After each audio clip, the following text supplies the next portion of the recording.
برباد کرنے گلستان کو صرف ایک ہی الو کافی ہے۔ برباد گلستان کرنے کو صرف ایک ہی الو کافی ہے۔ ہر شاخ پہ الو بیٹھا ہو انجام گلستان کیا ہوگا۔ ناظرین محترم، میں محمد عثمان مدنی اور آپ دیکھ رہے ہیں ہمارا یوٹیوب چینل۔ ناظرین محترم، آج ہم بات کریں گے پیر حق خطیب سرکار اور اقرار الحسن کی۔ ناظرین محترم، سوشل میڈیا پر ان کی ایک بہت بڑی جنگ لگی ہوئی ہے۔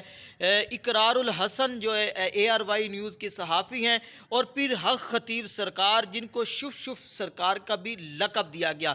ناظرین محترم، پیر حق خطیب سرکار جو ہے وہ طرح طرح کے لوگوں کے منہ سے کیل نکالتے ہیں، چھلے نکالتے ہیں، چائن نکالتے ہیں آنکھوں سے، اور انڈے وغیرہ برآمد کرتے ہیں، پتہ نہیں کیا کیا برآمد کر رہے ہیں۔ لیکن اقرار الحسن ہاتھ دھو کر پیر حق خطیب سرکار کے پیچھے لگ چکا ہے۔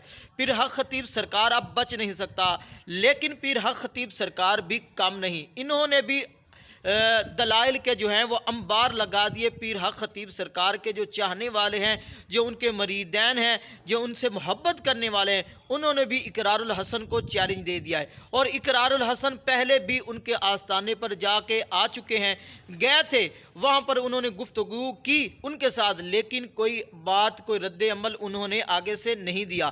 پیر حق خطیب سرکار کے اکاؤنٹ سے اقرار الحسن نے 11 ارب روپے جو ہیں وہ پکڑ لیے ہیں، اور اقرار الحسن جو ہے پیر حق خطیب سرکار کے پیچھے اب لگا ہے۔ تو پہلے بھی انہوں نے، اقرار الحسن نے بہت سے جھوٹے پیروں کو، بہت سے جعلی پیروں کو، جو لوگوں کو لوٹنے پہ لگے ہوئے ہیں، اور دین محمد، دین شریعت کو، حضور علیہ الصلوۃ والسلام کے دین کو بدنام کرنے پہ لگے ہوئے، تو ان کو رنگے ہاتھوں پکڑ لیا۔ لیکن اب پیر حق خطیب کے سرکار، پیر حق خطیب سرکار جس کو شف سرکار کہا جاتا ہے، اس کے پیچھے اقرار الحسن لگ چکا ہے، تو اس کا بھی پردہ فاش کرے گا اقرار الحسن۔ لیکن پیر حق خطیب سرکار تاجدار ختم نبوت کا نعرہ لگاتے ہیں، ہم بھی تاجدار ختم نبوت کو ماننے والے ہیں، تاجدار ختم نبوت پر ہمارا بھی عقیدہ ہے، آقا علیہ الصلوۃ والسلام کے رموز پر پہرا دینا ہماری بھی ذمہ داری ہے۔